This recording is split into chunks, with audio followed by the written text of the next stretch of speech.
azért, hogy miért vagyunk itt és miért is csináljuk ezt az egészet, miért áldozzuk a szabadidőnket is gyakran azért, hogy ezt a céget építsük. Nem csak a gazdasági sikerért csináljuk. Akik ismernek engem, azok tudják, hogy semmit nem tudnék igazán őszintén csinálni, hogyha csak a gazdasági dolgokról van szó. Gyakorló orvosként nagy problémákat látok a társadalomban, amelyeket meg kell oldani, és mivel majd ahogy szó lesz róla, nem a jelenleg elfogadott, vagy jelenleg érvényben lévő módszerek alapján, és nem azzal a gondolkodással kell ezeket a problémákat megoldani, ezért vagyunk itt, és ezért fontosak azok a kezdeményezések, amelyek valójában igyekeznek eljutni a dolgoknak a magjához, megmutatni a valóságot, hogy miért vagyunk ott, ahol vagyunk, és valójában mi lenne a megoldás azokra a problémákra, amikkel szembenézünk. Mert orvosként soha nem olyan kérdésekkel találkozom, hogy hol vehetek ilyen-olyan terméket, mondja meg doktor úr, hogy C-vitamint hol lehet kapni, vagy melyik multivitamint, vagy vannak ilyen kérdések is. Az embereknek alapvetően problémáik vannak, kérdéseik vannak, és válaszokat keresnek, még inkább megoldásokat keresnek a problémáikra. Mert nincsen olyan ember, nincsen olyan család, akinek az életében ne lenne olyan probléma, ami egészségügyi megoldást igényel. És nagyon kevés a hiteles információ. Ezt én a gyakorlatból tudom, és bár nincs időm az internetet sokat böngészni, de amit látok, azt látom, hogy egymásnak ellentmondó tények és információk is találhatók az interneten, és mivel az orvostudomány az inkább a betegségeknek a diagnosztizálásával és a gyógyításával foglalkozik, és az egészséggel kapcsolatos alapvető fundamentumokat, alapokat, információkat nem fektette le. Nemhogy nem fektette le, még nem is oktatja, az orvostudomány egyetemesen oktatja. Ezért gyakorlatilag egy olyan hajóba ül mindenki, ami rengeteg lég van rajta, és ömlik be a víz, és mindenki a maga területén, orvosok tömködik be a lyukakat, de közben süllyedünk. És valójában, hogy mi ennek az egésznek az oka, engem ez érdekelt mindig.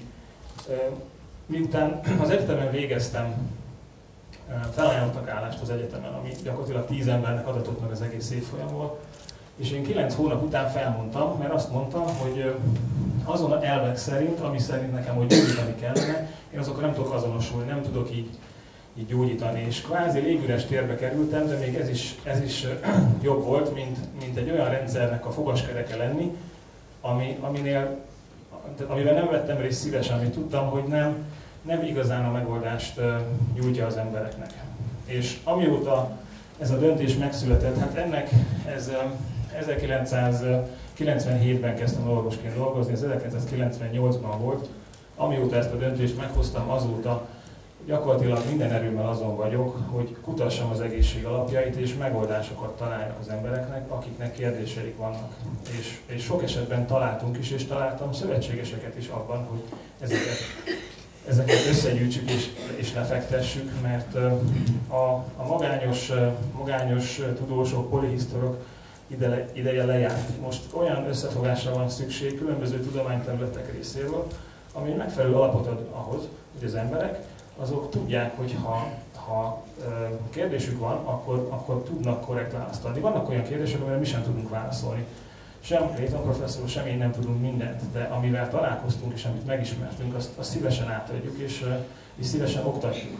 És a másik veszőparipám még a cégen belül mindig hangsúlyozom a társaimnak, hogy ha nincsen oktatás mögötte, akkor talajtalan az egész, tehát nem tudunk tartós eredményeket elérni. Tehát bár még nem tettünk ebben látható lépéseket, ami a weboldalon látszik, de láthatatlanokat már nagyon sokat tettünk, és rövidesen olyan rendezvények, fórumok és egyéb dolgok fognak indulni, aminek ez képezi az alapját, az oktatás és az emberekkel az ismereteknek a közlése, megismertetése, megértetése, mert igazán egy ember akkor fog változni, vagy akkor tud változni, akkor fogja alkalmazni azokat a dolgokat, amiket hall, hogyha meg is érti, ha mélyen, nem tudományosan, persze, de el lehet mondani a tudományos tényeket is közérthető nyelven, megérti azt, hogy mi miért történik és mi miért beszélünk. Most elnézést kérek azoktól, akiknek most ez ismétlés, de ezzel néhány percben, mivel ülnek itt olyanok is, akik nem ismerik azokat az alapokat, ami alapján mi gondolkodunk, és amin mi elindultunk, szeretném bemutatni, hogy hogyan gondolkodunk mi az egészségről, és mivel látjuk a megoldást. Most, ha ezt egy nagyobb távlatból vizsgáljuk, muszáj visszamennünk legalább 150-200 évet a modern medicína kezdeteig, és arra hívnám fel a figyelmet, és hogyha megvizsgáljuk a történelmi adatokat, akkor ezek teljesen nyilvánvaló tények, hogy míg a 19. század közepéig a fő halálokat inkább a fertőzések képezték, a modern életstílus és a különböző környezeti ártalmak, és ide sorolnám a mesterséges élelmiszereket, mesterséges környezetet, az elektroszmogot, teljesen mindegy, hogy ide ezen tényeknek és ezen ártalmaknak az összességeként a degeneratív betegségek azok ugrásszerűen elszaporodtak. Olyan mértékben, hogy mondjuk a 150 évvel ezelőtti adatokhoz képest 10-szeresére nőtt azon betegségeknek az aránya, ami akkoriban csak pár százalékban volt jelen. Most mindenki ismeri az egészségügyi statisztikákat, és elfogadják a szakemberek, és nem gondolkodnak el azon, hogy lehetne ez másként is. Tudjuk, hogy Magyarországon, de Nagy-Britanniában is, egész Európában az embereknek több mint 80%-a szív- és rendszerű betegségben, drágban, cukorbetegségben és annak a következményeiben, és más degeneratív betegségben hal meg. Ezek a betegségek, ezek 150 éve ritkaságok voltak, ritkaságszámban mentek. 3-4%-a az embereknek halt meg szívbetegségben, de azok sem koszovérbetegségben haltak meg, hanem akkoriban a fertőzéseknek megfelelően voltak olyan problémák, szívbillentyű, zsugorodások, fertőzés, ami szívelégtelenséghez vezetett, és így okozta az illetőnek a halálát. De az az epidémia, ami manapság zajlik, és az a mértékű betegség, cunami, ami a nyugati társadalmakra rátört, ez teljesen ismeretlen volt, és azért azt tudjuk, hogy 1850-es években nem volt modern medicína, nem volt modern diagnosztika, nem voltak gyógyszerek, olyan modern gyógyszerek, és nem voltak olyan orvosi beavatkozások sem, amelyek manapság sok ember életét mentik meg, és nagyon helyes, hogy ezek léteznek. Nagyon helyes, hogyha valaki szívinfarktust kap itt Budapesten, és 2 órán belül beviszik egy intenzív kardiológiai központba, akkor vissza tudják fordítani az infarktust. A trombus az feloldható, vagy kivehető az érből. Az illetőnek nem hal meg a szívizma, és ugyanúgy élhet tovább, mint addig. Ilyenre a világtörténelemben soha nem volt példa.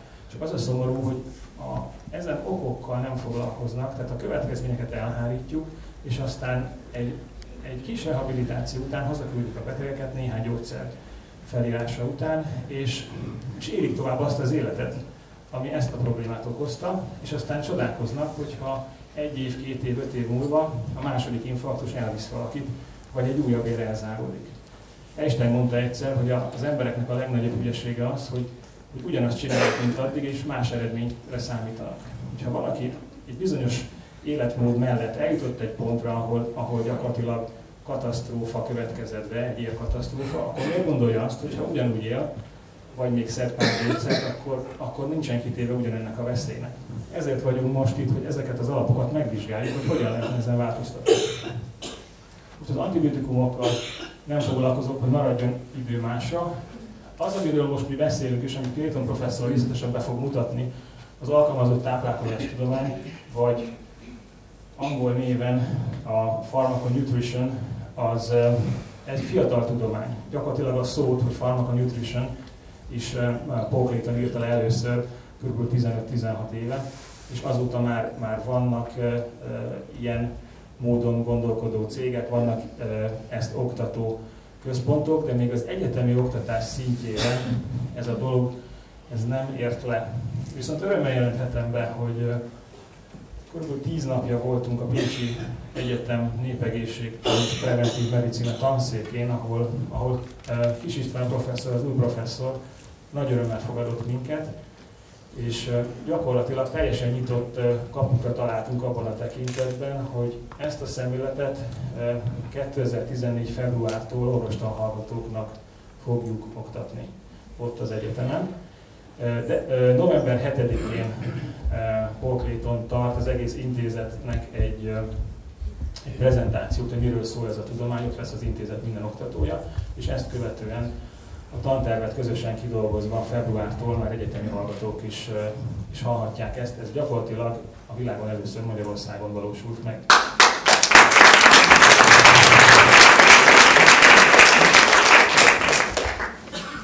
Mert az fontos, hogy mi ezt tudjuk, és fontos, hogy a családunknál tudjuk alkalmazni, de az is fontos, hogy az orvosi gondolkodásban és ezek a tények és ezek az információk nem csak hogy beszivárogjanak, hanem jelen legyen, és olyan tényel világítsanak, ami mellett elhalványul az, ami eddig volt. Ez igazából a célunk, de ezt is el kell valahol kezdeni. Csak néhány diát arról, és kérem gyors leszek, hogy mégis azok a degeneratív betegségek, amelyekben manapság meghalnak a hozzátartozóink, hogyan alakulnak ki? Vagy miért van összefüggésben az életmód, a táplálkozás és a degeneratív betegségek? Most az élő szervezet az dinamikus. Hogyha én egy hónappal ezelőtt önök előtt állok, vagy egy hónap múlva ugyanúgy látszólag ugyanúgy nézek ki, de a sejtjeinknek, a molekuláinknak gyakorlatilag sokszor a 15-20-30%-a lecserélődött. És ez folyamatosan zajlik. Amíg itt kínálok a pódiumon, addig is bizonyos sejtek elhalnak, lebomlanak, és közben újak képződnek. Több millió sejt naponta. Ez egy normális folyamat. Ha ez nem így történne, akkor az ember egyre inkább megkövesedne, a hibák azok nem javítódnának, és sokkal hamarabb meghalnánk. Ez egy normális folyamat. És ez akkor zajlik normálisan, ha a javítás, a regeneráció és a pusztulás, a degeneráció az egyensúlyban van. Ha ez felborul ez az egyensúly, főleg negatív irányban, akkor jönnek az úgynevezett krónikus degeneratív betegségek. És ez egy olyan folyamat, aminek nincsenek kívül jelei. Az, hogy én napról napra rosszabbul vagyok egészségileg, vagy több sejt degenerálódik bennem, mint amennyi regenerálódik, ez nem látszik kívülről. Ennek az első jele az, hogy valaki szívinfarktust kap egy combnyaktörést, hirtelen az orvos cukorbetegséget diagnosztizál nála. Ez az az időzített bomba, aki mindenkiben ott ketyeg, és kinek mi a gyenge pontja, ott azon a részen fog kiukadni, felrobbanni, de ha ezt nem vesszük észre, akkor sajnos csak időkérdése és problémák jelentkeznek. Valakinél előbb, valakinél később, de aki ezért nem tesz tudatosan, annál sajnos eljön ez az idő, amikor szembe kell nézni azzal, hogy a szervezete már nem tudja megújítani saját magát, és komoly egészségügyi problémák jelentkeznek. Tehát azok az anyagok, amelyek biztosítják a regenerációt, és azok az anyagok, amelyek a degeneráció lassításához kell, ezek ha egyensúlyban vannak, akkor nincsen krónikus degeneratív betegség. De ha ez nem így van, ezek az említett anyagok, amelyek különböző részben tápanyagok, mikroelemek, de vannak közte növényi hatóanyagok is, ezek nincsenek jelen az étrendünkben, akkor a katabolikus folyamatok nyernek teret, és degeneráció alakul ki. Ha ezt mondjuk egy példát, csak gyorsan egy példát hadd mutassam, hogy ez sokkal szemléletesebb. Hogyha nézzük a oszteoporózist. Manapság már vannak olyan berendezések, amivel meg lehet mérni valakinek a csonttömeget, és látjuk, hogyha veszíti a csontját. De amíg ilyen nem volt, addig az első jele a csontritkulásnak sokszor egy úgynevezett patológiás csonttörés volt. Valaki lelépett egy ilyen magas pódiumról, mondjuk ha most nekem a combnyakam az nem lenne elég erős, akkor megrecsenne és el is törhetne. Tehát akinek csontritkulása van, ez egy ilyen mozdulattól combnyaktörést tud szenvedni. Egy egészséges combnyak 1100 kg bír el. Magyarul, hogyha tudjuk, a combnyak egy kb. 120 fokos szöget zár be a combcsonttal, és hogyha ezt terheljük, 1100 kg akaszthatunk rá, és csak akkor fog eltörni. Most képzeljük, hogy mennyire meg kell gyengülni a csontnak ahhoz, hogy egy lépcsőről való lelépésnél eltörjön. És ez sajnos napi gyakorlat. Nincsen olyan nap, budapesti traumatológiákon, ahol ilyen betegek ne jelentkeznének. Pedig ez a folyamat, ez nem olyan, mint a villámcsapás, ez 20-30 évnek az eredménye, sokszor 40 évnek az eredménye. És ezek a folyamatok, én erről a lejtőről beszélek. Az, hogy valaki lejtőn van, azt nem tudja csak, amikor a fának csapódik az alján. Mert nincsenek jelei. Vannak jelei, lehet rá következtetni, és vannak olyan vizsgálatok is, amelyekből ez kiderülhet, de ezek elég speciális vizsgálatok, erről majd inkább a második részben beszélek egy kicsit, ahol egy olyan egészségügyi programot is bemutatok, amelyet egy egy hotelben dolgoztunk ki, de erről majd később. Szóval a csontömeg a 20 és 40 év közötti korosztályban általában állandó, ugyanis a szervezetnek óriási tartalékai vannak. Nem arról van szó, hogyha valaki rosszul él, rosszul táplálkozik, rossz életmódot folytat, akkor az azonnal problémához vezet. Nem. A szervezet sokszor 10-20 évig tud kompenzálni, csak amikor a kompenzátorikus mechanizmusok kimerültek, amikor már nem tud annyi csont képződni egy adott személynél, mint amennyi egy nap alatt lebomlik, akkor indul a lejtő. És ez a lejtő a hölgyeknél általában 3% évente, tehát 3% csontot veszítenek a hölgyek évente, és amikor már a csonttömeg 40%-a van meg csak a fiatalkori, akkor már csonttörések jönnek, tehát egy kisebb ütésbehatás is csonttörést okozhat.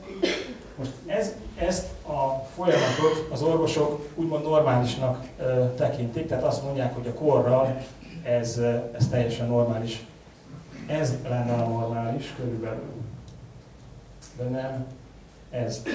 Ez amiatt van, hogy teljesen mesterséges életmódot élünk. Azok a mechanizmusok, ami nem egy ilyen táplálkozásra, életmódra van beállítva, azok nem tudnak normálisan működni a szervezetben, és veszítjük a csontot.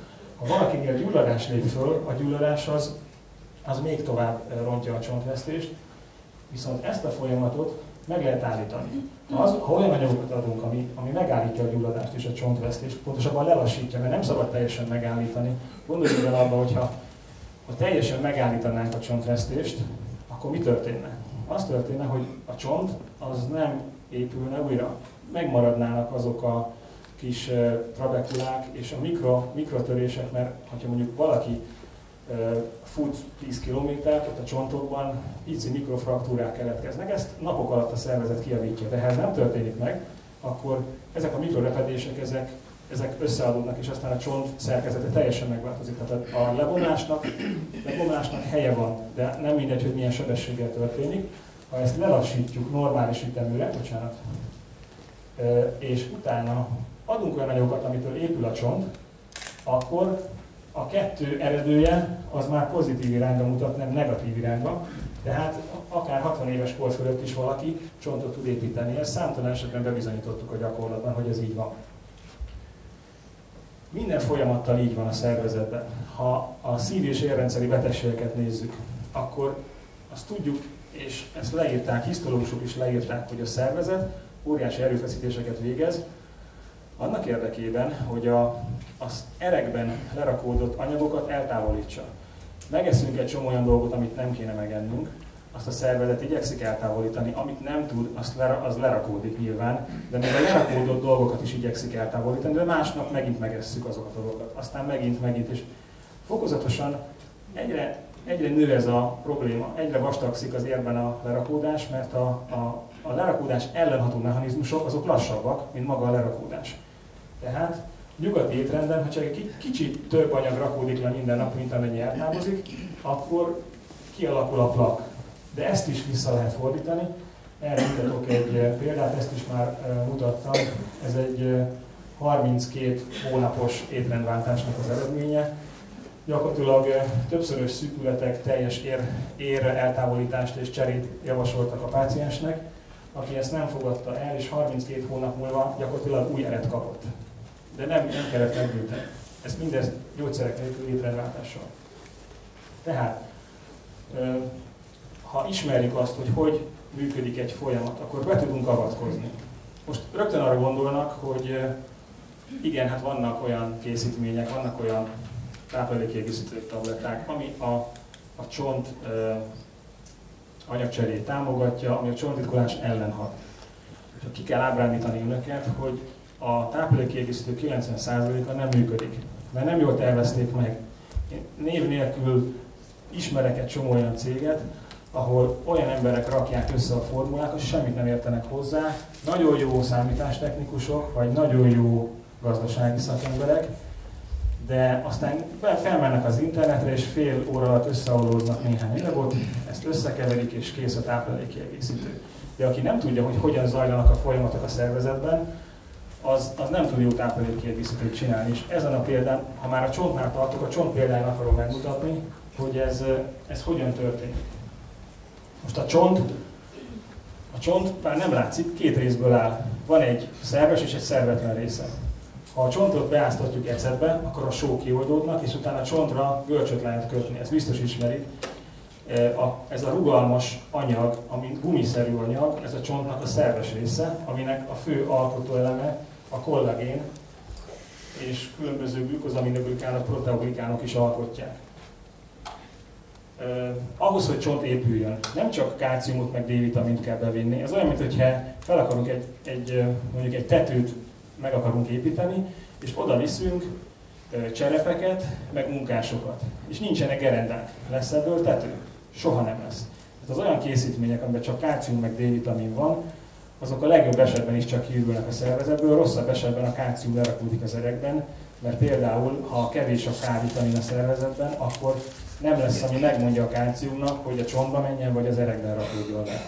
Tehát ez egy apróság, de mindjárt megmutatom, hogy miért kell megtervezni egy táplálékkiegészítőt. Tehát ha odafigyelünk arra, hogy gerendákat is építsünk a tetőhöz, mert gerendák nélkül nem tud egy tető szerkezete felépülni. A csont szerkezete se tud felépülni. Ha a kollagénképzés például elégtelen, ehhez vitaminok kellenek, ásványanyagok, aminósavak, ezt be kell juttatni ahhoz, hogy csontgerendák épüljenek. Második lépésben a csontban lerakódnak az ásványi anyagok. Tehát a gerendákra felkerülnek a cserepek. De ehhez is különböző olyan anyagok kellenek, a K-vitaminról már volt szó, és a D-vitamint mindenki ismeri, de például kétnyúmelem, magnézium, stroncium, ami nagyon fontos a mineralizációhoz, ahhoz, hogy a gerendák azokra rá tudjon rakódni, és ne essen le a cserép. És végül, és a bór és a szilícium, még fontos nyomelem, és végül a gyors csontlebontó folyamatokat is befolyásolni kell. Nem kell megállítani, nem is tudjuk megállítani, de azokat az enzimeket, amelyek az osztaoklasz sejtek által bontják a csontot, azokat be tudjuk lassítani fitrösztrogénekkel, szintén stronciummal, a különböző metalloproteáz enzimeket, amik szintén bontják a csontot, növényi hatóanyagokkal, flavonoidokkal, izoflavonokkal tudjuk lassítani. Ha a 3 lépcsőfoknak minden eleme megvan egy táplálékkiegészítőben, akkor biztosak vagyunk abban, hogy az működni fog. Egyszer egy előadáson, talán múlt héten volt Szlovákiában volt egy előadás, és ott megkérdezték tőlem, hogy most melyik ORAC-értékű antioxidáns a jobb, vagy melyiket szedjék. És igazából azt a választ adtam, hogy ön mit választana? Fel akar menni, mondjuk itt lenne egy padlás, fel akar menni a padláson, és lenne 2 létra. Van egy létra, aminek minden foka megvan, vagy lenne egy, amiből 8 fok hiányzik, de van egy ilyen baromi erős vastag foka a létrának, olyan vastag, mint a karom. Melyiket választják? Nyilván azon, ami fel tud menni, mert az, hiába adunk egy anyagból sokat, ha a többi hiányzik, a kaszkád nem megy végbe, nem tud a biokémiai folyamat, az életeni folyamat nem tud normálisan végigmenni. Tehát csak abban az esetben működik egy táplálékkiegészítő, hogyha ezeket a folyamatokat ismerjük, és így tervezzük meg. Most nem kell bemutatni, hogy ott, ahol nem így készül egy táplálékkiegészítő, az olyan, mintha egy építkezésre egy halomba összehordanánk a cserép, gerenda, ablak, ajtó, stb. És akkor várjuk, hogy ház legyen belőle. Ez nem így működik. A folyamatoknak végig kell menniük. És vannak olyan természetes anyagok, itt már behelyettesítettem különböző anyagokkal, amiket alkalmazva, például a csont épülése, ez megvalósul. Van olyan páciensünk, akinek a csontvesztése nemhogy megállt, hanem 12%-kal nagyobb volt a csonttömege, mint egy évvel korábban, miután alkalmaztuk ezeket a módszereket. De ezek az információk, ezek nem csak mondjuk a csontanyagcserére, ugyanígy érvényesek az izületek anyagcserére, ugyanígy érvényesek az erek működésére, ugyanígy érvényesek a cukor és lipidháztartása, tehát tudni kell a mélyebb biokémiát, az élettan, tudni kell ahhoz, hogy tudjunk, hogy hol avatkozzunk be és milyen módon avatkozzunk be. Magyarországon havonta több mint 1 milliárd forintot elköltenek táplálékkiegészítőkre. Ha ez működne és érne, valamit ér, ez kétségtelen, de ha tényleg működne mindegyik táplálékkiegészítő, amire az emberek pénzt adnak, akkor ennek már meg kell látszani az egészségügyi statisztikában. De nem látszik, a táplálékkiegészítő fogyasztás az meredeken emelkedik, de az emberek egészsége nem emelkedik ezzel párhuzamosan. És hát nyilván, ha ezt alkalmazzuk, akkor a csonttömegvesztés megáll, csontépülés következik be. Most ezek alapelvek voltak. Ezen az egy példán akartam bemutatni, hogy miért fontos az, hogy tisztában legyünk ezekkel a tényekkel. Hogy hogyan dolgozik az egészségügy, hogyan működik a szervezetünk, hogyan tudunk támogatni bizonyos folyamatokat.